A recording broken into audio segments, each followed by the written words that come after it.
Hello viewers, মই চিত্ৰাঞ্জলি আপোনালোকক মোৰ চেনেলটোলৈ পুনৰবাৰৰ বাবে স্বাগতম জনাইছো। যদি আপোনালোকে এতিয়ালৈ মোৰ চেনেলটো সাবস্ক্ৰাইব কৰা নাই তেনেহলে সাবস্ক্ৰাইব কৰি দিব আৰু নতুন নতুন ৰেচিপি পাবৰ কাৰণে কাষতে থকা বেল আইকনটো ক্লিক কৰিব। আজি আমাৰ ৰেচিপি হৈছে মচমচীয়া সাবুদানাৰ পকৰি। আহক আমি ৰেচিপিটো আৰম্ভ কৰো। ৰেচিপিটো বনাবৰ কাৰণে ব্যৱহাৰ কৰিছো 100 গ্ৰাম সাগু, কেটামান বাদাম, এটা মিডিয়াম সাইজৰ আলু, ধনিয়া পাত অকণমান, সোৱাদ অনুসৰি নিমখ আৰু জলকীয়া গুড়ি। সাগুখিনি প্ৰায় আধা ঘণ্টা মানৰ কাৰণে মই তিয়াই ৰাখিম আৰু বাদামখিনি তেল নিদিয়াকৈ ফ্ৰাই কৰি বাকলিখিনি গুচাই লম আৰু আলুটো বইল কৰি লম, ধনিয়াখিনি সৰু সৰুকৈ কাটি লম।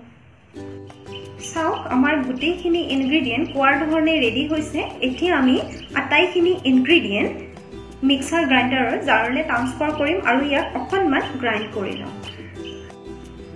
আমাৰ মিশ্ৰণটো গ্ৰাইণ্ড কৰি লোৱাৰ পিছত দেখিব এনেকুৱা ধৰণৰ হৈ গৈছে। আপোনালোকে বেছিকৈ গ্ৰাইণ্ড নকৰিব, বেছি গ্ৰাইণ্ড কৰিলে ইয়াৰ পৰা যিটো টেষ্ট ওলাব সেই টেষ্টটো কমি যাব। গোটেইখিনি মিশ্ৰণ এনেদৰে টিকিৰ আকাৰ দি ললো।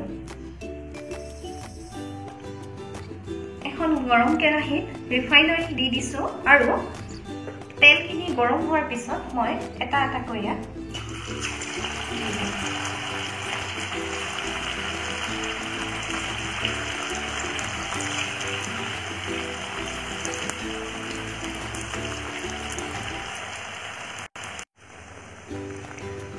মই মিডিয়াম ফ্লেমত ফ্ৰাই কৰি আছো আৰু খুব সাৱধানে উলটাই দিম।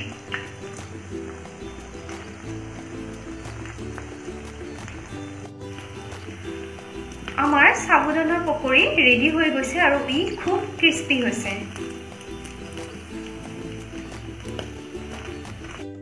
আমাৰ মচমচীয়া সাবুদানাৰ পকৰি ৰেডি হৈছে। ইয়াক মই টমেটো কেচাপৰ লগত খাম। এইটো মই ঘৰতে বনাইছো। আপোনালোকে যিকোনো গ্ৰীণ চাটনিৰ লগত খাব পাৰে। ভিডিঅ'টো শেষলৈ চোৱাৰ বাবে ধন্যবাদ। আপোনালোকেও ঘৰত এনেকৈ বনাই খাব আৰু কেনেকুৱা পালে মোক জনাবলৈ নাপাহৰিব।